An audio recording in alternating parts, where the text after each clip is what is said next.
వైఫల్యాలేంటో ప్రజలకు బాగా అర్థమయ్యాయి కాబట్టి, దేశంలో మోడీని చూస్తున్నారు కాబట్టి డెఫినెట్గా జూబ్లీహిల్స్ నియోజకవర్గ ప్రజలు బీజేపీకే పట్టం కడతారు అని ఆయన చాలా కాన్ఫిడెంట్గా ఉన్నారు. బీజేపీ నాయకులు మీలాంటి వాళ్ళందరూ నియోజకవర్గంలో ప్రచారంలో తిరుగుతున్నప్పుడు కూడా మీరు కూడా అదే చెప్తున్నారు. కానీ ఎవరికీ అర్థం కాని విషయం ఏంటి అంటే, ఎందుకు బీజేపీ నాయకులకి ఇంత కాన్ఫిడెన్స్ ఉంది? ఏం చేశారు తెలంగాణకి, జూబ్లీహిల్స్ నియోజకవర్గానికి ఏం చేశారని చెప్పి ప్రజలు ఓటేస్తారనుకుంటున్నారు అనేది? చూడండి, మామూలుగా ఇప్పుడు మీరు అన్న స్టేట్మెంట్ ప్రకారము మాకు స్టార్టింగ్లో మేము క్యాండిడేట్ డిక్లరేషన్ కొంచెం లేట్ చేసాము, ఓకే. కానీ దాని తర్వాత మేము ప్రచారం స్టార్ట్ చేసాము, అందరూ ఆర్భాటాలు చేశారు, మేము నిదానంగా ప్రారంభించాము, గ్రౌండ్ లెవెల్కి వెళ్ళాము. మాకు బూతులు అనేటివి ఉన్నాయి, బూత్ స్థాయిలో ఉన్నారు. మొత్తము జిహెచ్ఎంసీల పరిధిలో ఉన్నవారు కాకుండా డిస్టిక్ నుంచి కూడా మాకు నాయకులు వచ్చారు. ప్రతి బూత్న ఒక్కొక్క బూత్కి ఒక డివిజన్, ఒక్కొక్క డివిజన్కి ఒక ఎమ్మెల్యే ఇన్ఛార్జ్, కంటెస్టెడ్ ఎమ్మెల్యే ఉండనివ్వండి, ఒక కార్పొరేటరు, ఎంపీలు అందరూ దిగారు. అయితే అందరు ఆలోచన ఏంటంటే బహిరంగ సభలు పెట్టాలి, జనాలను పోగేయాలి, మీటింగ్లు పెట్టాలి, డైలాగులు డెలివరీ చేయాలి, వచ్చేస్తుందమ్మా. మా సిద్ధాంతం అది కాదు. మాది డోర్ టు డోర్ వెళ్ళడం. మా క్యాండిడేట్ తిరగడము, మీ క్యాండిడేట్ తిరగడం ఒక్కసారి చూడండి. మా క్యాండిడేట్ దీపక్ రెడ్డి గారు ఏ విధంగా డోర్ టు డోర్, గడప గడపన మా కార్యకర్తలు గడప గడప తిరుగుతున్నారు, మహిళలు తిరుగుతున్నారు, యువకులు తిరుగుతున్నారు, అట్లాగే స్వచ్ఛంద సంస్థలు కొన్ని తిరుగుతున్నాయి. సో యువకులు ఎవరైతే నిరుద్యోగులు ఉన్నారో వారు కూడా కొన్ని చోట్ల చెప్పకుండా ఈ రెండు పార్టీల గురించి, గతంలో టీఆర్ఎస్ ఏ విధంగా గ్రూప్ 1 కోసం మోసం చేశారు, ఇప్పుడు ప్రస్తుతానికి కాంగ్రెస్ ఏ విధంగా గ్రూప్ 1 ఏ విధంగా మోసం చేసింది మిగిలిన పార్టీ బీజేపీ పార్టీ. సో అన్ని రకాలుగా ప్రచారం చేసుకుంటూ ప్రజల దగ్గరికి వెళ్ళినప్పుడు ప్రజలు ఒకటే చెప్తున్నారు, వారు చాలా క్లియర్గా ఉన్నారు. ఈ రెండు పార్టీలు ఒకటే రకంగా గతంలో అది మోసం చేసింది, ఇప్పుడు ఈ 2 సంవత్సరాలు ఈ పార్టీ మోసం చేసింది. కాబట్టి నెక్స్ట్ ఆల్టర్నేటివ్ దేశవ్యాప్తంగా ఎవరు బాగా చేస్తున్నారు? నరేంద్ర మోడీ గారు. ఆ నరేంద్ర మోడీ గారు సికింద్రాబాద్ పార్లమెంట్ ఎవరున్నారు? ఎంపీ కిషన్ రెడ్డి గారు. కిషన్ రెడ్డి గారు వారి బాధ్యత పైన చాలా కీలకంగా మేము వ్యవహరిస్తున్నాము. సో జూబ్లీహిల్స్ లో ఏదైతే మేము డోర్ టు డోర్ ప్రచారం చేసినప్పుడు ఇనిషియల్ గా ఏదైతే కాంగ్రెస్ వారు ఎప్పుడైతే నామినేషన్ స్టార్ట్ చేశారో, నామినేషన్ చేసిన రోజు ప్రజలందరూ పెద్ద ర్యాలీ ఏదైనా, దాని తర్వాత ఏ రకమైన కామెంట్స్ వచ్చాయి మీ అందరు చూసారు. నేను చెప్పదలుచుకోలేదు ఆ కామెంట్స్, ఏ రకంగా కామెంట్స్ వచ్చాయి. మరి దాని వెనుక ఆ వ్యూహంలో ఎక్కడెక్కడి నుంచి బయట రాష్ట్రాల నుంచి కూడా వచ్చారని చెప్తున్నారు. ఆ రాష్ట్రాల నుంచి వస్తే వాళ్ళ ఓటికడ లేదు కదండి. ఇప్పుడు సంఖ్యాబలం చూపించుకుంటున్నారు కానీ ఓటేసే డబ్బాలో ఎవరు స్థానికులు ఓటేసారు. ఇప్పుడు బహిరంగంగా ఇప్పుడు టీఆర్ఎస్ వాళ్ళు బహిరంగ సభలు చేస్తున్నారు. ఇప్పుడు హరీష్ రావు గారు వచ్చి, కేటీఆర్ గారు వచ్చి మీటింగ్లు పెట్టి నేను గ్రేవ్ యార్డ్స్ ఇస్తాను, అది ఇస్తాను అని చెప్పడం కాదు. ఇప్పుడు అక్కడ స్థానికంగా ఆమె సింపతి ఓట్సే, ఆమె సింపతి ఓట్సే తప్ప యాక్చువల్గా ఆమె కూడా డోర్ టు డోర్ చేయలేకపోతుంది. మేము ప్రతి ఓటర్ని కలుస్తున్నాము, ప్రతి గడప కలుస్తున్నాము, అక్కడ ఉన్న యువకులతో మాట్లాడుతున్నాము, తల్లిదండ్రులతో మాట్లాడుతున్నాము. ఎవరైతే పెన్షన్స్ రావట్లేదు వాళ్ళు ఏ విధంగా మాట్లాడుతున్నారు. గతంలో 2000 పెన్షన్స్ ఇస్తా అని చెప్పారు, వాళ్ళు ఇచ్చారేమో కానీ తర్వాత మళ్ళీ ఈ కాంగ్రెస్ వచ్చాక నేను 4000 పెన్షన్ ఇస్తా అన్నారు, ఆ పెన్షన్స్ రాలేదు.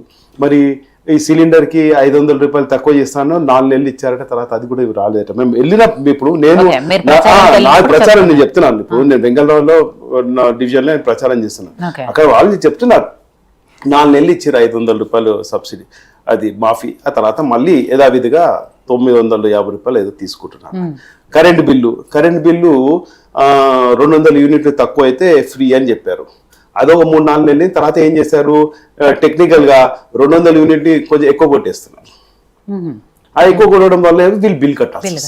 సో ఈ విధంగా ఏవైతే గ్యారంటీలు ఏవైతే ఇచ్చారో ఆ బస్సు ప్రయాణం ఒక్కటే తప్ప వేరేది ఏం లేదు.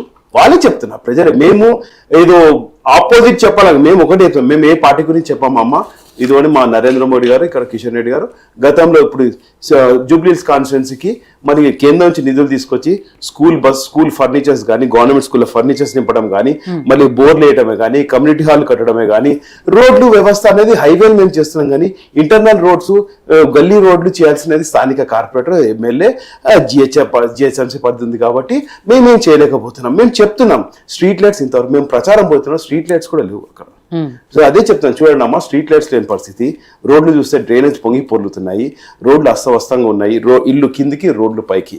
అంటే గతంలో చేసిన టీఆర్ఎస్ వాళ్ళు వేసారంటే అల్లటపాగా రేపు పొద్దున రోడ్ పడిపోవాలి, రేపు పొద్దున కేటీఆర్ ప్రచారానికి వస్తున్నారు, ఏదో కలవడానికి వస్తున్నారు. ఇందాకన్నట్టు కేంద్రం నుంచి నిధులు తెచ్చినప్పుడు చేసిన అభివృద్ధి ఏంటి మరి? ఇవన్నీ లేవు. అభివృద్ధి అంటే మేము మా స్థాయిలో అంటే ఎంపీ నిధులు, ఎంపీ ల్యాడ్స్ నుంచి మేము చేసింది గవర్నమెంట్ స్కూల్లో ఫర్నిచర్ నింపడము, అట్లాగే బోర్డ్స్ వేయటము, వాటర్ ట్యాంక్స్ కట్టించడము, మళ్ళీ ఇంకోటి కమ్యూనిటీ హాల్స్కి షేరింగ్, ఇంకోటి ఇప్పుడు వీళ్ళు ఏదో ఇందిరమ్మ ఇల్లులు అంటున్నారు.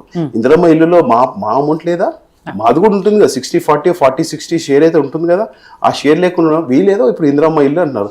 వాళ్ళకి ఏమంటారు, గాంధీ, ఇందిరమ్మ, ఇవి రాజీవ్ గాంధీ వేరే పేర్లు ఉండవు కదా. సో ఆ విధంగా వాళ్ళు పెట్టుకుంటున్నారు. కానీ మేము ఒకటే చాలా క్లియర్గా ఉన్నాము, ఇచ్చే బియ్యం మేమే ఇస్తున్నాము. ప్రతిరోజు పొద్దున ముద్దపోతుంది ప్రజలు, మాకు పేద ప్రజలు నోట్లో ముద్దపోతుందంటే ఆ రేషన్ బియ్యం కూడా మేమే ఇస్తున్నాము. ఇక్కడ వాళ్ళు ఏమి ఇస్తున్నారో మీకు తెలిసిన విషయమే.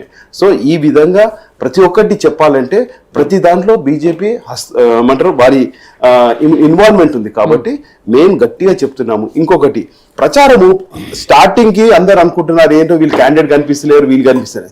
ఇప్పుడు ఈ క్యాండిడేట్ ఎక్కడ తిరుగుతున్నారు, మా క్యాండిడేట్ ఎక్కడ తిరుగుతున్నారు, మేము ఎంత కవర్ చేసాము, ఎన్ని డివిజన్స్ కవర్ చేసాము, ఎన్ని బూతులు కవర్ చేసాము, 407 బూతులు ఉన్నాయి. ఆ బూతులలో మేము ఎంత తిరిగాము, మైనార్టీ బూతులు ఎన్ని, నాన్ మైనార్టీ బూతులు ఎన్ని. మైనార్టీ వీళ్ళు ఏంటంటే మైనార్టీ బూత్ల పైన వీళ్ళు కాన్సన్ట్రేట్ చేస్తారు. రెండు పార్టీలు అదే పని చేస్తున్నారు. మీరు చూస్తున్నారు పెద్ద నాయకులు కూర్చొని ఎవరు హామీలు ఇస్తున్నారు, ఎవరు కేబినెట్ లో తీసుకుంటున్నారు, మినిస్ట్రీలు ఇస్తున్నారు. ఈ టైంలో మినిస్ట్రీలు ఇచ్చే టైమా ఇది? నేను ఒకటే చెప్తున్నా, అంటే అంత దిగజారిపోయినారు. అంటే ఎలక్షన్ కోడ్ ఉండగా కూడా ఎటువంటి నియమం లేకుండా అటు ఏ విధంగా ఒక వ్యక్తిని తీసుకొచ్చి ఆ వ్యక్తిని తీసుకొచ్చి ఎమ్మెల్సీ క్యాబినెట్ లో నేను మైనార్టీ ఇది ఇస్తానని, అంటే మైనార్టీ పదవి ఇస్తే ఈరోజు ఏమైనా మైనార్టీలో ఒకళ్ళు చార్మినార్, వాళ్ళు గోల్కొండ, ఒకరికి ఇంకేవో రాసి ఇస్తారనుకుంటున్నారా? ఏమున్నది ఇక్కడ ఖజానా? ఇక్కడ ఏముంది? ఉన్న రోడ్లే సరిగా వేయలేని పరిస్థితి ఉన్నది, ఉన్న హామీలే ఇవ్వలేకపోతున్నారు. ఒక కొత్త క్యాబినెట్ లో మైనార్టీ మినిస్ట్రీ ఇచ్చేస్తే అంత మైనార్టీలు అంతా సంతోషపడిపోతారా? లేకపోతే మైనార్టీలకి నెలకి మైనార్టీ మినిస్ట్రీ నుంచి రేషన్ పోతుందా? అంత దిగజారు ఉన్నారా మైనార్టీలు? అంటే వీళ్ళు ఏంటంటే వీళ్ళు ఏమనుకుంటున్నారంటే ఒక వాళ్ళని సంతోషపరచాలని. వాళ్ళని ఎంత సంతోషపరిచినా కూడా జరిగేది అక్కడ ఏమి లేదు. వీళ్ళు ఇద్దరు పంచుకుంటారు మైనార్టీ ఓట్లు. వాస్తవానికి ఒక ప్రొఫైల్ ఉన్న మైనార్టీ అయితే బీజేపీకి ఓటేస్తారు. డౌన్ రోడ్ ఏదైతే ఉన్నారో వాళ్ళని మైండ్ ఏదైతే మదర్సాలో కూర్చోబెట్టి వాళ్ళ మైండ్ ఏ విధంగా చేస్తారో ఆ విధంగా ఈ జూబ్లీస్ లో కొన్ని డివిజన్స్ లో ఈ రెండు పార్టీలు పోయి మేము అవి చేస్తాము, మేమే. అరే ఎంతవరకు మీ గ్రేవ్ యార్డ్ చేయటం ఏంటంటే నాకు అర్థం అవ్వట్లేదు. అంటే మీరు ఒక చదువు చెప్తా అంటారా, లేకపోతే గ్రేవ్ యార్డ్ పోతారా? అంటే మీరు గ్రేవ్ యార్డ్ అంటే దేనికి? అంటే మేము భూమిలో కలిపేమనా? సో ఈ విధంగా ఇది కాదు డెవలప్మెంట్ అంటే. డెవలప్మెంట్ అంటే మీరు ఏ విధంగా వాళ్ళకి అభివృద్ధి వైపు చేస్తారు. ఒక గవర్నమెంట్ స్కూలా, లేకపోతే మన పెన్షన్లు చేస్తారా, అవన్నీ ఏం లేకుండా ఇవి ఇస్తాం అంటే అది అక్కడికి పోతుంది. రైట్. సో కార్తిక్ గారు, ఇక్కడ కాంగ్రెస్ పార్టీ చాలా ప్రతిష్టాత్మకంగా తీసుకుంది జూబ్లీహిల్స్ ఉప ఎన్నికని. అవ్వటానికి ఉప ఎన్నిక అయినప్పటికీ కూడా జనరల్ ఎలక్షన్ల రేంజ్లో